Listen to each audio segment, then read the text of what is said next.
2018's research, though, has shown a smart jump in the growth of deposits in the July to September quarter. Now, this raises the question whether some people perhaps were in the know of the coming demonetization and were already pushing in hoarded cash into the banking system in slow doses. We're not suggesting that that is the case, but we're saying that there is a curious coincidence. Lata, who studied these numbers, the deposit numbers, and how they've jumped over the last several quarters and what they are in quarter two, joins us with the details. Lata, it's a curious coincidence, isn't it?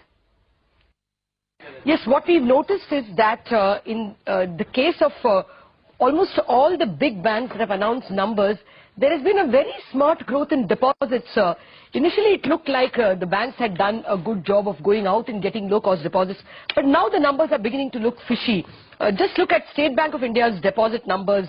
After growing at 1 and 2 and 3% in the previous few quarters, the July-September quarter has shown a smart growth of 4.3% in deposits. Let's go to PNB. PNB showed, okay, the year ago quarter was good, but otherwise it's been a 1.6, 0.8, 0.2% growth in deposits in the last few quarters. But in the July-September quarter, it's a huge 3.8% jump in deposits. Coming to Bank of India, there has been a contraction of deposits in the last few quarters. 0.7% growth 3 quarters ago, then a -3, then a -2.9.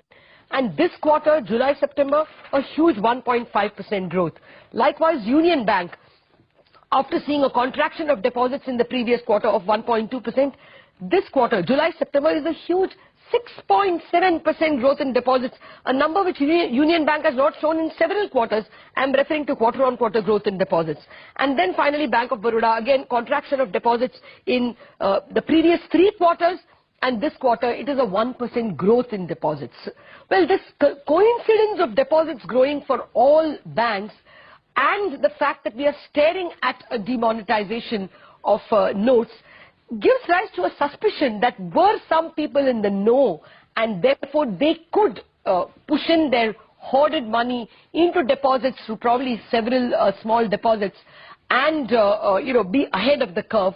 It just raises that doubt that there is a synchronous rise in deposit growth at a time when the economy was not doing well, as the IIP shows, as the results of several companies show.